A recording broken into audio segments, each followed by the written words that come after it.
आज से लगभग 29 करोड़ साल पहले पृथ्वी पर जीवन अपने चरम पर था। चारों ओर हरे भरे जंगल फैले हुए थे, विशाल पेड़, घने वन और उनके बीच रेंगते, दौड़ते, उड़ते जीव। समुद्र जीवन से भरे हुए थे। कोरल रीफ, मछलियां, अजीब आकार के समुद्री जीव, सब कुछ संतुलन में था। ये समय था पर्मियन काल का, पैलियोजोइक युग का अंतिम अध्याय। उस समय कोई इंसान नहीं था, कोई पक्षी नहीं, कोई डायनासोर नहीं, लेकिन जीवन फिर भी समृद्ध था। धरती पर विशाल सरीसृप घूमते थे। कुछ शिकारी थे, कुछ शाकाहारी, कुछ इतने विशाल कि आज के किसी भी जानवर से कई गुना बड़े। महाद्वीप एक दूसरे से जुड़े हुए थे। सारी जमीन मिलकर एक विशाल महाद्वीप बना रही थी, पैंजिया। एक ही जमीन, एक ही महासागर और एक ही जलवायु तंत्र। शुरुआत में यह स्थिर था, लेकिन यही स्थिरता धीरे धीरे विनाश का कारण बनने वाली थी। पर्मियन काल में पृथ्वी का मौसम बदल रहा था। कुछ क्षेत्र बहुत सूखे हो गए, कुछ बहुत गर्म। ध्रुवों पर बर्फ कम होने लगी, समुद्रों का तापमान बढ़ने लगा। फिर भी जीवन अनुकूलन कर रहा था। जीव बदल रहे थे, नए रूप ले रहे थे। कोई नहीं जानता था कि यह शांति एक भयावह तूफान से पहले की शांति है। धरती के भीतर कुछ असामान्य घट रहा था। महाद्वीप के नीचे भयंकर हलचल शुरू हो चुकी थी। धरती की गहराइयों में मैग्मा उबल रहा था, दबाव बढ़ रहा था और फिर एक के बाद एक भयानक ज्वालामुखी फटने लगे। ये साधारण विस्फोट नहीं थे, ये पृथ्वी के इतिहास के सबसे बड़े ज्वालामुखीय विस्फोट थे। आज का साइबेरिया उस समय नरक में बदल चुका था। लाखों वर्षों तक लगातार लावा बहता रहा। आसमान में जहरीली गैसें भर गईं, कार्बन डाइऑक्साइड, सल्फर, मीथेन। सूरज की रोशनी धुंधली पड़ने लगी, दिन अंधेरे जैसे लगने लगे। धरती गर्म होने लगी, बहुत ज्यादा गर्म। समुद्रों का पानी तेजी से गर्म हो रहा था। ऑक्सीजन की मात्रा घटने लगी। समुद्री जीव सांस नहीं ले पा रहे थे। कोरल रीफ मरने लगे, मछलियां सतह पर तड़पने लगीं। जमीन पर पेड़ सूखने लगे, जंगल आग की तरह खत्म होने लगे। शाकाहारी जीव भूख से मरने लगे और उनके साथ शिकारी भी। ये कोई एक दिन की घटना नहीं थी, ये हजारों वर्षों तक चला, धीरे धीरे, निर्दयता से, बिना रुके। पृथ्वी पर जीवन का आधार टूट रहा था। जो कभी हरा भरा था, वो अब बंजर हो रहा था। समुद्र, जो जीवन का घर थे, अब जहर बन चुके थे। धरती अब मां नहीं रही, वो कातिल बन चुकी थी। लेकिन असली भय अभी बाकी था। धरती के भीतर से मीथेन गैस तेजी से बाहर आने लगी। इसने ग्रीन हाउस प्रभाव को कई गुना बढ़ा दिया। तापमान इतना बढ़ गया कि कई जीव सीधे पकने लगे। कुछ वैज्ञानिक मानते हैं कि कुछ क्षेत्रों में तापमान 50 डिग्री सेल्सियस से भी ऊपर चला गया था। जीवों के पास भागने की कोई जगह नहीं थी। पूरा ग्रह एक ही प्रणाली था। अगर कहीं विनाश था तो हर जगह था। धीरे धीरे जीवन की गिनती घटने लगी। एक प्रजाति, फिर दूसरी, फिर तीसरी और फिर लगभग 90% समुद्री जीव खत्म हो गए। लगभग 70% जमीनी जीव लुप्त हो गए। ये था पृथ्वी का सबसे बड़ा महाविलुप्ति। इतना भयानक कि इसे नाम दिया गया द ग्रेट डाइंग, महान मृत्यु। पृथ्वी लगभग पर्मियन महाविलुप्ति समाप्त हो चुकी थी, लेकिन ये अंत नहीं था। ये उस भयावह सन्नाटे की शुरुआत थी जो पृथ्वी पर लाखों वर्षों तक छाया रहा। धरती अब भी मौजूद थी, समुद्र अब भी फैले हुए थे, पहाड़ अब भी खड़े थे, लेकिन जीवन लगभग गायब हो चुका था। जहां कभी जंगल थे, वहां अब राख थी। जहां कभी नदियां जीवन देती थीं, वहां अब जहरीला पानी बहता था। समुद्र, जो जीवन की गोद माने जाते थे, अब मृत्यु के कब्रिस्तान बन चुके थे। ऑक्सीजन की कमी हर जगह महसूस की जा सकती थी। पानी के नीचे सांस लेना असंभव हो चुका था। समुद्र के गहरे हिस्सों में सल्फर की बदबू फैल चुकी थी। यह पृथ्वी का सबसे उदास समय था।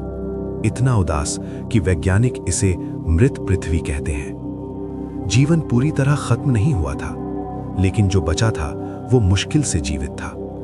कुछ सूक्ष्म जीव, कुछ बैक्टीरिया, कुछ ऐसे प्राणी जो अत्यधिक गर्मी, जहर और ऑक्सीजन की कमी में जी सकते थे। यही जीव धरती की आखिरी उम्मीद थे। पर्मियन के बाद शुरुआती लाखों साल बहुत कठिन थे। हर नया दिन एक संघर्ष था, हर सांस एक जोखिम। धरती का तापमान अब भी बहुत अधिक था। ग्रीन हाउस गैसें अब भी वातावरण में मौजूद थीं। सूरज की रोशनी धरती को जला रही थी। कोई स्थिर मौसम नहीं था। कभी अत्यधिक गर्मी, कभी अम्लीय बारिश, कभी धूल भरे तूफान। जीवन के लिए कोई सुरक्षित स्थान नहीं था। जो जीव बचे थे वे छोटे थे, बहुत छोटे, क्योंकि इस नई दुनिया में बड़ा होना खतरे से भरा था। ऊर्जा कम थी, भोजन कम था, पानी विषैला था। केवल वही जीव जीवित रह सकते थे जो कम संसाधनों में जिंदा रहना जानते थे। धीरे धीरे कुछ बैक्टीरिया ने वातावरण को बदलना शुरू किया। उन्होंने ऑक्सीजन का निर्माण किया, बहुत धीमी गति से, लगभग अदृश्य, लेकिन यही प्रक्रिया भविष्य की नींव रख रही थी। समुद्र के कुछ हिस्सों में पानी थोड़ा साफ होने लगा, कुछ क्षेत्रों में जहर कम होने लगा, और वहीं जीवन ने फिर से सर उठाया। पहले एक कोशिका, फिर दो, फिर छोटे समूह। ये कोई विस्फोट नहीं था, ये एक संघर्षपूर्ण वापसी थी।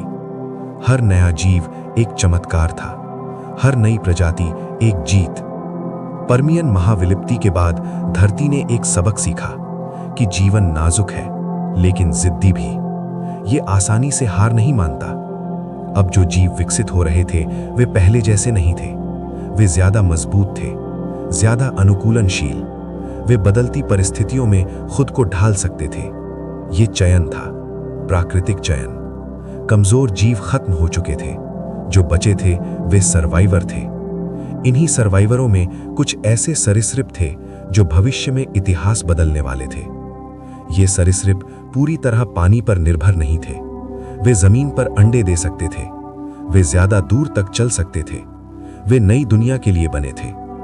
धीरे धीरे महाद्वीपों की स्थिति भी बदलने लगी। पैंजिया अब टूटने की तैयारी में था। धरती के अंदर प्लेटें हिल रही थीं। नए समुद्र बनने वाले थे, नई जमीन उभरने वाली थी। ये बदलाव जीवन के लिए नई संभावनाएं लेकर आया। जहां जहर था वहां शुद्ध पानी आया, जहां राख थी वहां मिट्टी बनी, और मिट्टी में बीज पनपने लगे। वनस्पति धीरे धीरे लौटने लगी।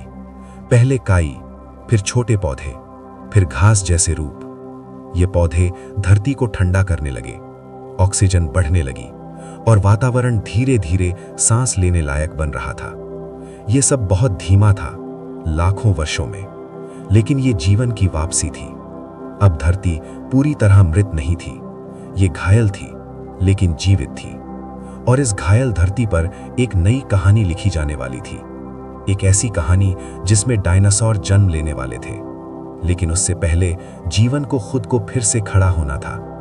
ये भाग विनाश के बाद की संघर्षपूर्ण चुप्पी की कहानी है, जहां जीवन चीख नहीं सकता था, लेकिन हार भी नहीं मान रहा था। पृथ्वी अब भी घायल थी। पर्मियन महाविलुप्ति का जख्म अभी भरा नहीं था। चारों ओर सन्नाटा था, लेकिन इस सन्नाटे के भीतर कुछ हलचल थी। ये हलचल जीवन की थी, धीमी, कमजोर, लेकिन जिंदा।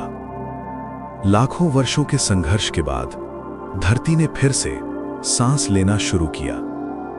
हवा अब भी भारी थी, लेकिन उसमें जहर कम हो रहा था। समुद्र अब भी गर्म थे, लेकिन उनमें जीवन के लिए थोड़ी जगह बनने लगी थी। यह समय था पर्मियन और ट्रायासिक के बीच का, एक ऐसा समय जिसे वैज्ञानिक रिकवरी पीरियड कहते हैं। जीवन लौट रहा था, लेकिन पहले जैसा नहीं।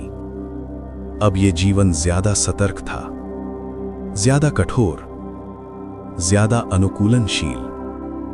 धरती ने कमजोर को हटा दिया था। अब सिर्फ सबसे मजबूत बचे थे।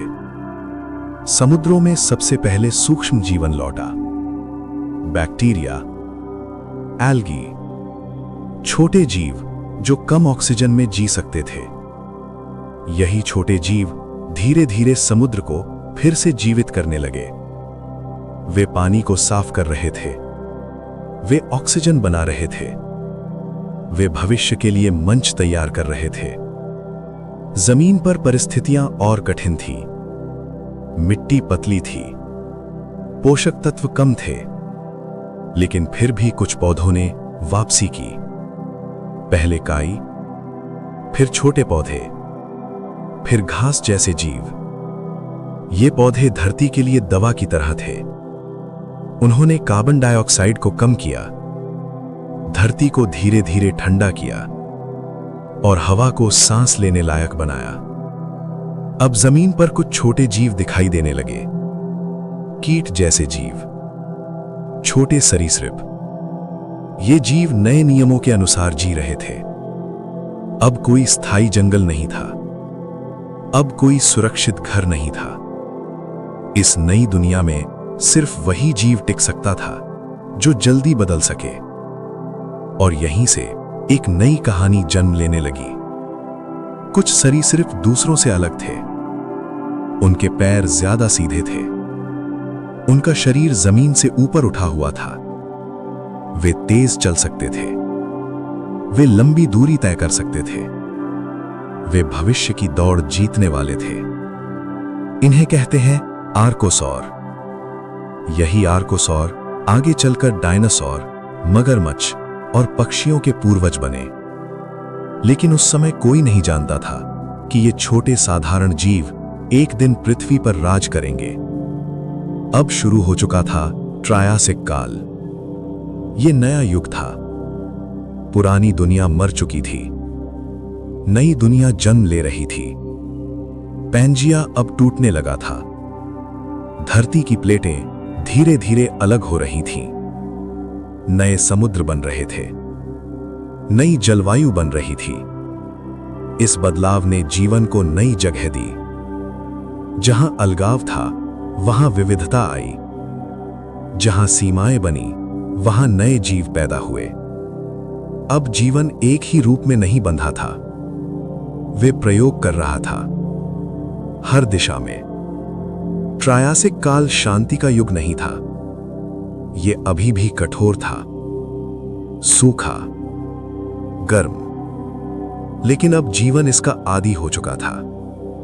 अब जीव तापमान सह सकते थे, कम पानी में जी सकते थे और तेजी से प्रजनन कर सकते थे। यही गुण भविष्य के शासकों की पहचान थे।